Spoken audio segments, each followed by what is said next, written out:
السلام عليكم. بسم الله والحمد لله والصلاة والسلام على أشرف المخلوقين وعلى آله وصحبه أجمعين أما بعد. സിദ്ധികളാൽ ബഹുമാനപ്പെട്ട എൻ്റെ ഉസ്താദുമാർ, മറ്റെൻ്റെ ശബ്ദം ശ്രവിക്കുന്ന ശ്രോതാക്കളെ, വിശുദ്ധികളാൽ അതിപ്രൗഢഗംഭീരമായ വേദിയിലാണ് നിങ്ങളും എല്ലാവരും ഒരുമിച്ച് കൂടിയത്. എന്തുകൊണ്ടും ലോകത്തിൻ്റെ പ്രവാചകന വയത്തിൽ ഒരു വിശ്വാസിയുടെ മേലിലും നിർബന്ധമാണ്. ഈ ചുരുങ്ങിയ വേളയിൽ മുത്തുനബി കാരുണ്യയുടെ അത്ഭുത ലോകം എന്നതിനെ മുൻനിർത്തി അല്പം സംസാരിക്കാൻ ഞാൻ ഉദ്ദേശിക്കുന്നു. നാഥൻ തൗഫീഖ് നൽകുമാറാകട്ടെ. വിശുദ്ധ ഖുർആൻ അവിടുത്തെ വിയോഗലക്ഷ്യം വിശദീകരിക്കുന്നതും റഹ്മത്തി എന്നാണ്. നബി അങ്ങേ ലോകത്തെ അയച്ചത് അനുഗ്രഹമായിട്ടല്ലാതെ അങ്ങ് ഈ ഭൂമി ലോകത്തെ അയച്ചിട്ടില്ല നബിയെ എന്ന ഖുർആൻ വാക്യം ഈ നാമം നമ്മുടെ വിരൽ ചൂണ്ടുന്നു. സൃഷ്ടാവല്ലാത്തതെല്ലാം ഈ ലോകത്തിനല്ലേ, എന്നാലും തിരുയുടെ കാരുണ്യ പ്രപഞ്ചം ചേതന വസ്തുക്കളെല്ലാം കൂടിക്കൊള്ളുന്നുണ്ട്. 63 വർഷത്തെ ജീവിതത്തിനിടയിൽ സകലോടും അലിവോടും ഭയോടുമായിരുന്നു പെരുമാറിയത്. തിരുയുടെ വാക്കും പ്രവർത്തികളും അവിടുത്തെ വിയോഗത്തോട് തീരുന്നില്ല. അത് ലോകത്തിന് പകർത്താനുള്ളതാണ്. അതിനാൽ അവിടുത്തെ ജീവിതത്തിൽ എപ്പോഴും വിധത്തിൽ ലാളിത്യം സൂക്ഷിച്ചു. സൂക്ഷ്മ നിയമങ്ങളിൽ പോലും തന്റെ നടപ്പ് മനുഷ്യർക്ക് ഭാരമാക്കരുത് എന്നാണ് ആഗ്രഹിച്ചത്. അതിനാൽ എളുപ്പമുള്ള രീതിയിൽ മാത്രം ജീവിച്ചു.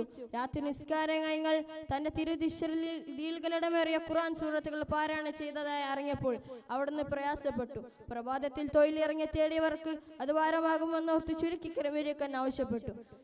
രാത്രി നിസ്കാരം കഴിഞ്ഞാൽ തന്റെ അനുയായികളും സമ്പന്നരെയും വിശുദ്ധരെയും വിളിക്കും.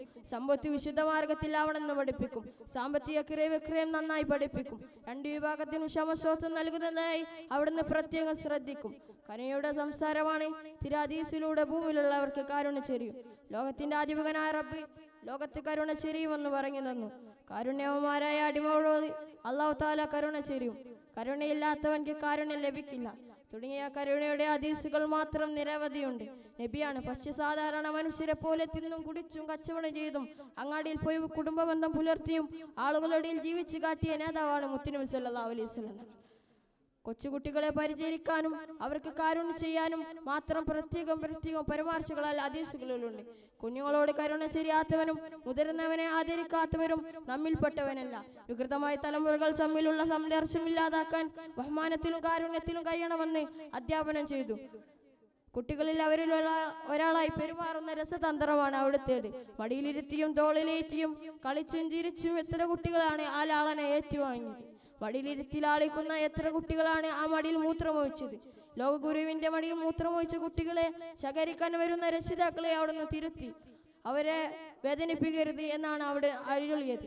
നോക്കൂ എന്റെ പ്രിയമെന്ന് പറഞ്ഞ ശ്രോതാക്കളെ, മനസ്സിലാക്കും മുത്തുനബിയുടെ കാരുണ്യം എത്രമാത്രമെന്നാണ്. ഇതുവരെയും ഇനി അങ്ങോട്ട് ഇത്ര അധികം വാഴ്ത്തപ്പെട്ട മറ്റൊരു നേതാവില്ല.